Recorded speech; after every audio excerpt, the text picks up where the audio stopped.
Om Swastiastu. Pemirsa Bali Express, berjumpa lagi bersama saya, Wiwin Meliana, dan kali ini saya telah berada di salah satu pura yang ada di Pulau Serangan, Bali. Nah, pura ini disinyalir telah dibangun sejak 200 tahun yang lalu. Kemudian pura ini juga dipercaya sebagai tempat memohon taksu dari segala taksu. Lalu seperti apakah sejarah berdirinya Pura Patpayong ini? Baik pemirsa Bali Express, untuk lebih jelasnya saya akan mengajak Anda untuk bertemu dengan Jero Mangku Ketut Sudiarse selaku pengempon pura dari Patpayong.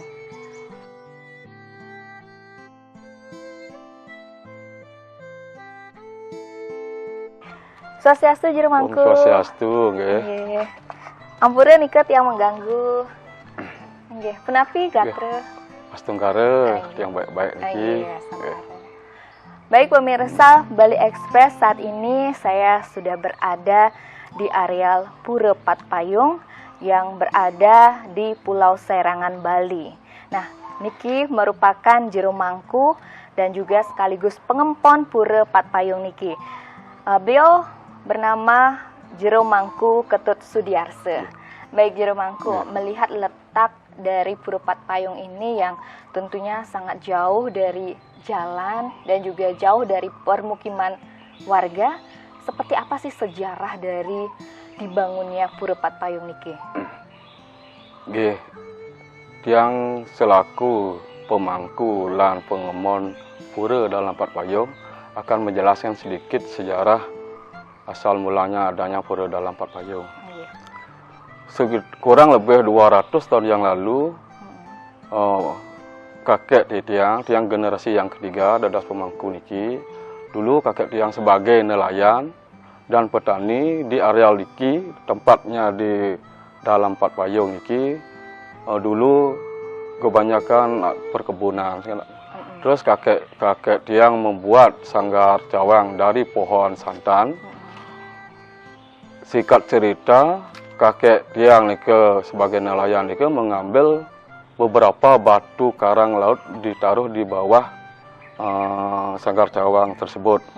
Lama kelamaan batu karang laut itu bersinar dan di setiap ada anjing lewat digonggong sama anjingnya. Singkat cerita juga biar cepat tiang menceritakan iki. Terus ada yang sakit di desa, disuruh ke sini, diminta pengobatan dan pengelukatan. Seterusnya, terus ada yang gini, ketedunan juga agar dibuat pelinggih yang seperti lihat sekarang. Dan fungsinya biar ada untuk mengaturkan sesajen seperti pejati, upekara dan sebagainya. Jadi melihat namanya sendiri nih ke Patpayong. Apa sih makna dari Patpayong nih ke? Patpayong nih ke Pat nih ke catur, timur, barat, utara dan selatan. Payong itu udah tahu kan sebagai tedung gitu kan. Beliau tabek pukulun sebagai pelindung jagat. Ya, setiap masyarakat mempunyai acara seperti matata, ngaben, upekara, ring pura sudah jelas. Satu ngaturan upekara pekeleng. Terus yang kedua nunas tirta penyengkar. Yang ketiga nunas penerang. Agar karya-karya yang ada di masyarakat ya, biar dilancarkan, biar tidak ada pikobat dan apa-apa gitu.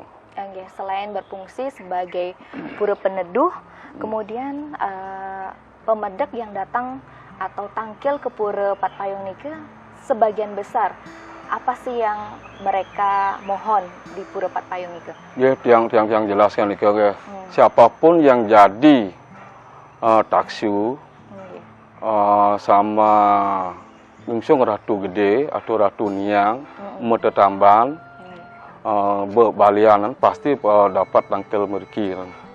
Yang jelas-jelas pertama minta taksunya ide. Terus yang kedua minta kerahayuan. Terus yang ketiga minta pengelukatan. Yang keempat minta taksu sama beliau, taksu dagang, taksu pejabat dan taksu apa-apapun gitu. Di sini memang sahananin taksu, semua taksu yang ada di sini gitu kan. Ampura Nike Jero berarti bisa lain katanya di Pura Patpayung Nike merupakan stana dari Ratu Niang.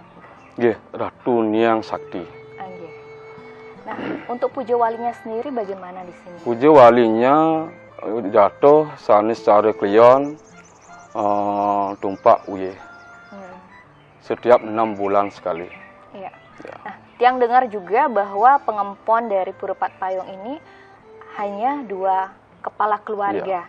Bagaimana Niki bisa terjadi dan bagaimana keyakinan dari 2 kakak itu untuk bisa mengempon pura yang cukup besar nih, Kak? Nggih, astungkara di tempatnya beliau apapun yang tiang lakukan di pura dengan tulus ikhlas minta sama beliau pasti akan dilancarkan semua. Saya tidak pernah mengeluh, tetap saya syukurin pasti ada jalan. Dengan keyakinan tiang sama beliau. Baik, tiang ingin melihat dan juga lebih dekat tahu pelinggih-pelinggih napi saja yang ada atau yang berstana di Pura Patpayung Nike. Mungkin bisa Jero Mangku tunjukkan satu persatu nih. Baik pemirsa Bali Express, setelah kita mendengar sejarah dari Pura Patpayung dan bagaimana puja wali dari Pura Patpayung ini berlangsung, kita akan melihat bersama Jero Mangku Ketut Sudiarse pelinggih-pelinggih yang terdapat di Pura Patpayung Nike.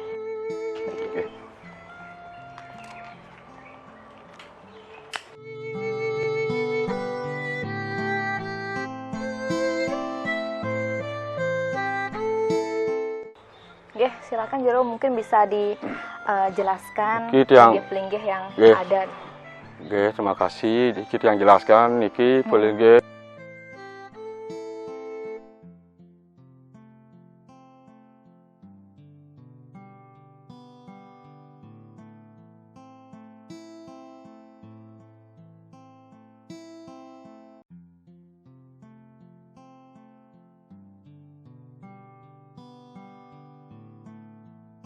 Tuniang sebagai apotekernya, Jirudugohnya sebagai pengobatan, sebagai dokternya gitu. Dan pokoknya ada hubungan. Terus yang satu ini pelinggih taru. Pelinggih taru pohon santan dulu. Dulu di sini memang pohon santan, gininya beliau dulu. Terus karena ada getahnya jatuh, terus minta sama ide biar ditebang, didirikan dah pelinggih taru.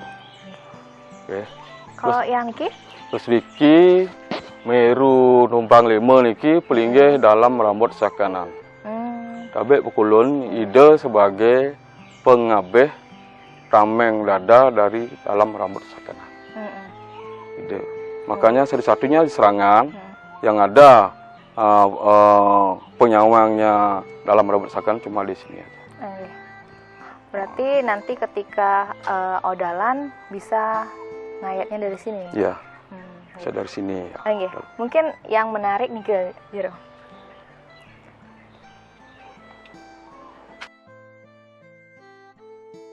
Iki pelinggih tempatnya gong yang disakralkan oleh masyarakat Ring Serangan, ditaruh di sini. Ceritanya dulu memang ada kelompok sekegong. Kelompok sekegong lama kelamaan kelompok segegong yang bubar. Habis itu gongnya niki ditaruh ke ditaruh di tempat masyarakat gitu kan. Terus ada yang lepak, ceritanya dulu ada yang lepak gongnya niki gong besi. Terus ini ditepak, bunyinya nggak bagus, diejek. Akhirnya orang yang mukul gong niki Kalau sakit mencret dan sebagainya, akhirnya ada yang kerahuan, terus ide yang tedul agar dibawa gong ke sini. Terus fungsi dari gong di sini melinggih sekarang, pertama kesidian, sekegong ada yang di serangan maupun di luar, pasti nunas kesidian dengan tirtenya itu dipercikin di gong-gongnya. Yang kedua, anak-anak yang belum bisa berbicara secara lancar, sudah tentu nunas karena ide lenggong iki dengan upekara pejati sama tempat dampul. Berarti selain nunas pengobatan ya. Kemudian juga bisa nunas kesenian gong. Ya, kesenian gong sama berbicara yang anak-anak kecil yang belum lancar berbicara. Baik, satu pelinggih lagi yang tentunya membuat kita penasaran nih, Ki Jero. Niki adalah pelinggih atau cikal bakalnya Pura Pat Payung. Mungkin bisa langsung dijelaskan oleh Jero Mangku. Silakan Jero. Beliau apa yang Tiang tadi bicarakan, memang cikal bakalnya memang beliau aja yang ada di sini. Terus beliau yang disebut juga Ratu Niang Sakti, dan terus beliau mempunyai nama 5, tapi saya tidak boleh mengojah biar gak kena upadrawa, kan Raja Penulah. Ide disebut cuma Dewa Pat Payung. Tak kala ide tedun, udah tentu bilang dadong. Terus ancangan beliau di sini, uang samar, dedemit, jin, setan, pokoknya orang enggak kelihatan dah. Beliau yang megang semua.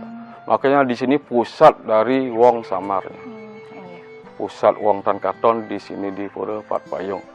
Terus ada cerita dulu, sebelum adanya reklamasi, sekitar jam 11 sampai jam 1 siang, orang-orang enggak berani lewat di sini. Pasti takut orang-orang yang ke laut atau ke kemana dekat. Terus sama sandi kalau pertemuan antara siang dengan malamnya tuh. Pasti orang-orang takut di sini tuh. Karena di sini terkenal dengan angkernya. Karena terkenal dengan cerita angker atau mistisnya Niki di Pura Pat Payung. Mungkinkah ada cerita-cerita mistis yang pernah terjadi? Kalau dulu sebelum sekarang masyarakat udah sadar untuk mengaturkan sesajen, mengaturkan canang dan sebagainya. Kalau dulu kan makan pun juga kekurangan, apalagi untuk mengatur gini. Beliau yang ada di sini ancangan Bali dengan ide itu selalu muncul. Terus ada juga dari kepolisian, dari masyarakat Serangan ditangkap oleh polisi. Terus datanglah hari polisi di sini, polisi nggak kelihatan tuh yang dengan jabatannya yang gede gitu, seperti jenderal itu. Terus pas di timur pura di sini meminta rokok yang nggak kelihatan itu kan, minta rokok, habis gitu. Akhirnya namanya polisi Pak Lona itu dulu. Akhirnya habis minta rokok, polisi yang nggak kelihatan itu hilang. Akhirnya dari sanalah dia tidak pernah lagi melarang orang Serangan tuh ke laut mencari ikan apapun. Mancing, tidak pernah melarang untuk mancing. Baik, pemirsa Bali Express. Jadi Jero Mangku Ketut Sudiarso sudah menjelaskan bagaimana sejarah dari berdirinya Pura Pat Payung ini dan juga pelinggih-pelinggih apa saja yang ada di Pura Pat Payung ini. Tidak ketinggalan juga cerita-cerita mistis yang disampaikan oleh Jero Ketut Sudiarso, bagaimana Pura Pat Payung ini menjadi pusat dari wong samar atau makhluk-makhluk yang tak kasat mata. Nah, Jero Mangku, niki selain Pura Pat Payung yang ada di areal ini, juga ada beberapa pura yang berada di sebelah kanan dan juga di sebelah kiri dari Pura Pat Payung ini. Kalau di sebelah utara ada dua pura di sana juga. Periangan Ratu Gede Dalam Pet, pengkale Ratu Gamang. Yang namanya Pesalakan. Yang di sebelah selatan itu dalam Jawi. Dalam Jawi atau dalam Solo. Datangnya dari Majapahit. Oleh Jero Mangku Ketut Sudiarso, Pura Patpayung dikatakan sebagai gerbang gaib Pulau Serangan sebab di wilayah pura dipercaya sebagai pusat berbagai makhluk tak kasat mata atau wong samar. Berbagai cerita-cerita mistis pernah dialami oleh warga sekitar. Beberapa orang meyakini bahwa di kawasan Pura Patpayung di Serangan dilarang menebang pepohonan. Pasalnya, pepohonan yang berada di sekitar pura merupakan tempat atau rumah bagi wong samar. Lebih lanjut diceritakannya, konon ada seorang pekerja yang menebang pohon di sekitar pura. Tak lama setelah itu ia kesurupan. Uniknya, orang tersebut kesurupan warga negara Belanda karena menggunakan bahasa Belanda. Setelah diberikan sesajen dan mantra oleh pemangku Pura Patpayung, pekerja tersebut kembali sadar. Setelah ditanya, ternyata benar ia telah memotong kayu di sekitar pura. Pemirsa Bali Express, selain pura dalam Patpayung, di areal ini juga terdapat beberapa pura lain, di antaranya Pura Dalam Jawi, Pura Sanghyang Ratu Gede Dalam Pet, dan Pura Ratu Gamang. Penjelasan Jero Mangku Ketut Sudiarse mengenai ketiga pura tersebut dapat kalian simak pada video part kedua.